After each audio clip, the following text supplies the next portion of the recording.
তারা আমাকে চোখ বেঁধে দিল। এই ছিল আমার 8 বছর অন্ধকারের জীবনের শুরু। আমি 8 বছর সূর্যের আলো দেখিনি। তারা আমাকে যে সেলে রেখেছিল সেখানে বুঝতে পারতাম না বাইরে কি দিন আর রাত। আমরা কোথায় আছে আমাদের বলতো না, আচ্ছা কি দিন তারিখ বলতো না, সময়টা বলতো না। আমি বলতাম দেখেন আমি একটু নামাজটা পড়তে চাই, আমাকে নামাজের সময়টা বলেন।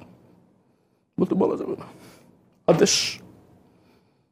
আমার কাছে মনে হতো যে আমাকে জীবন্ত কবর দিয়ে দেওয়া হয়েছে। আমার কাছে মনে হতো যে মৃত্যু এর চেয়ে ভালো। 8 বছরের অভিজ্ঞতা আমার কাছে মৃত্যু মনে হতো যে মৃত্যু হলো অত্যন্ত এই কষ্ট থেকে মুক্তি পেত। এবং দীর্ঘ 8 বছরে আমি যা দেখেছি যে এটা সুচিন্তিতভাবে, সুপরিকল্পিতভাবে, নিয়মতান্ত্রিকভাবে এই বন্দিশালার বন্দীদেরকে এমন আচরণ করা হতো যেটা মৃত্যুর চেয়েও খারাপ অভিজ্ঞতা দেওয়া হতো। এবং এটা কোনো অ্যাক্সিডেন্ট ছিল না, এটা কোনো। বাবাকে গ্রেফতার করা হয়েছে, কারাবন্দী ছিলেন, প্রশ্নবিদ্ধ বিচারের মধ্যে দিয়ে তাকে ফাঁসি দেওয়া হয়েছে। তো তারা তো এই কাজটা করেছে, আপনি বাইরে থাকলে তাদের জন্য কি সমস্যা হতো? আর তারা যেটা করতে চেয়েছে তাদের রাজনৈতিক উদ্দেশ্য সাধনের জন্য কাজটা তো করেছে। আপনার কি মনে হয় যে আপনি কারোর সাথে যোগাযোগ করতেন, নেটওয়ার্কিং করতেন আন্তর্জাতিকভাবে, এইসব কোনো কারণ হতে পারে?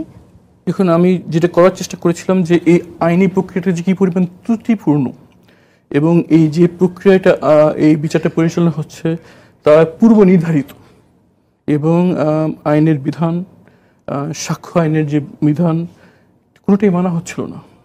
এবং সর্বশেষ সারা দুনিয়া দেখেছে যে আমার পিতার বিচারের সময় 2 জন মিনিস্টার পাবলিকলি প্রধান বিচারপতিকে হয়রানিমূলক কথা বলেছেন।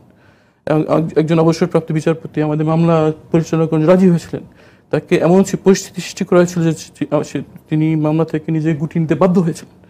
আমি চেষ্টা করেছি যতটুকু আমার সাধ্য ছিল এই যে অন্যায়গুলো হচ্ছে এটা যেন সবাই জানতে পারে সেটা ব্যবস্থা করার আমি চেষ্টা করেছি। আমি সোশ্যাল মিডিয়াতে আমি রেগুলার পোস্ট করতাম এবং আমি যেখানে আমার পরিচিতি ছিল সেখানে আমি জানানোর চেষ্টা করেছি যে কি হচ্ছে আমাদের সাথে। ফ্যাসিবাদের সবচেয়ে বড় শত্রু হচ্ছে সত্য। তারা ভয় পায় সত্য বেরিয়ে যাওয়ার। হয়তো আমি সত্য কথা বলছিলাম কিন্তু তারা চায়নি এই সত্যি বেরো। এবং আমি যা করছিলাম তারা যা করতে চেয়েছিল সেটার প্রতি একটা বাধা ছিল। সেটা এই বাধা দূর করার জন্য তারা আমার পিতার ফাঁসির 13 দিন আগে আমাকে, আমি দীর্ঘদিন বন্দী ছিলাম, জানতেও পারিনি আমার পিতার কি হয়েছে, জানতে পারিনি আমার পিতা কি বেঁচে আছে না নাই। এভাবে কাটে আমার।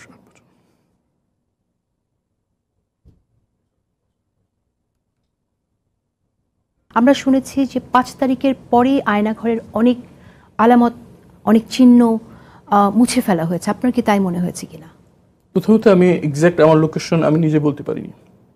যখন গুম কমিশন স্থাপন করা হয় এবং সেখানে অভিযোগ দায়েরের সুযোগ দেওয়া হয় তখন আমি আমার অভিযোগ দায়ের করি।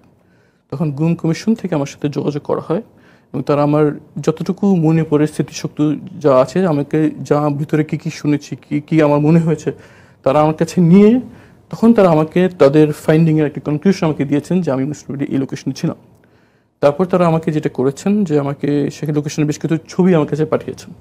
আমি তখন চিকিৎসার জন্য দেশে বাইরে ছিলাম, কিন্তু আমি বারবার বলছিলাম যে আমার সেলটা যে ছবি দিচ্ছেন এর সাথে একটু ভিন্ন, মিলছে না। তখন তারা অনেক ছবির মধ্যে শুধু একটা জিনিস আমি চিন্তা করতে, আমি যখন চোখ বেঁধে আমাকে বিভিন্ন সময় সেল থেকে বের করতো, বের হয়ে আমি ডান দিকে আমাকে টার্ন নিতাম, নিয়ে আমি 5টা সিঁড়ি পেতাম। বারবার বলতাম যেটা আমার মনে আছে, 5টা সিঁড়ি উঠতাম, আবার নামানোর সময় 5টা সিঁড়ি নেমে সেলে ঢুকতাম। কিন্তু কোনো মতেই তারা এই সিঁড়িটা তারা খুঁজে পেয়েছেন এবং আমি বলতাম যে আমি আওয়াজ শুনছি, ট্রেনের আওয়াজ শুনছি, আমি প্লেন ল্যান্ডিং আওয়াজ শুনতে পারতাম শীতকালে। তার ওখানে গরমকালে একটা এক্সস্ট ফ্যান চালাতো যেটা বাইরের সাউন্ড যাতে আমরা বুঝতে না পারি, বাইরের সাউন্ডকে ঢেকে ঢেকে দেওয়ার জন্য খুব লাউড একটা এক্সস্ট ফ্যান চালাতো। শীতকালে আমাদের কষ্ট তাদের কোনো বিষয় ছিল না। তারা শীতকালে তারা যে প্রহরী ছিল তাদের কষ্ট হতো, তখন তারা ওই এক্সস্ট ফ্যানটি বন্ধ করতে বাধ্য হতো আর কি। তো ওই এক্সস্ট ফ্যান বন্ধ হলে আমরা এখানে আওয়াজ শুনতে পারতাম। সেই সব ক্লু দিয়ে তখন তারা লোকেশনটা আইডেন্টিফাই করেছে এখানে। কিন্তু আমি যে সেলে ছিলাম, যখন আমি ওখানে খাওয়ার সময় হোক, আমাকে যে গোসল করার জন্য এখানে তো যে করেছে সেগুলো মিল ছিল না, কোনোখানে সেটার অস্তিত্ব পাওয়া যাচ্ছিল না। পরে যেটা আবিষ্কার করা হলো, গুম কমিশনের আমি বলবো যে নির্ভীক সদস্যবৃন্দ নিরলসভাবে এখানে তদন্ত চালিয়ে যেটা আবিষ্কার করেছেন যে সেই সেলগুলোর দরজা ভেঙে দেয়াল তুলে দেওয়া হয়েছিল। দেয়াল তুলে রং করে এমনভাবে দেওয়া হয়েছিল যে হতে পারে বলে আমার মনে হয় তারা সেই দেয়ালটা ভাঙেন এবং দেখতে পান যে সেখানে ভিতরে একটা সেল রয়েছে, এবং আমি যে বিবরণ দিয়েছি সেটার সাথে মিলে যায়, এবং এভাবেই সেই সেলটা উদ্ধার হয়। প্রথমত আমি অবাক হয়েছি যে কি পরিমাণ দুর্বৃত্তায়ন হয়েছে, যে তারা তাদের অপরাধ ঢাকার জন্য কোন পর্যায়ে গিয়েছে। এর অর্থ আমরা যে আয়নাঘর দেখলাম এটা আসলে রিয়েল আয়নাঘর অনেক না, এটার অনেক ভাঙচুর করে ইমপ্রুভ করা হয়েছে। এটা ডিটেইল আমাদের কমিশনের সম্মানিত সদস্য রয়েছেন, যারা সকল হাজার প্রতিকূলতার মধ্যে নির্ভীকভাবে কাজ করে যাচ্ছেন। আমি তাদেরকে ধন্যবাদ জানাতে চাই। তারা আমাদের ভিকটিমদের সাথে নিরলসভাবে যোগাযোগ করেছেন। বিশেষ করে আমি অনেক দূরে ছিলাম, দেশে বাইরে ছিলাম, টাইম জোন আমার যখন দিন তাদের তখন রাত, তারা সেই সব উপেক্ষা করে আমাদের সাথে যোগাযোগ করেছেন, এবং তারা আবিষ্কার করতে পেরেছেন যে যত যাই করুক সত্য গোপন থাকে না। তারা চেষ্টা করেছে কিন্তু বেরিয়ে আসছে।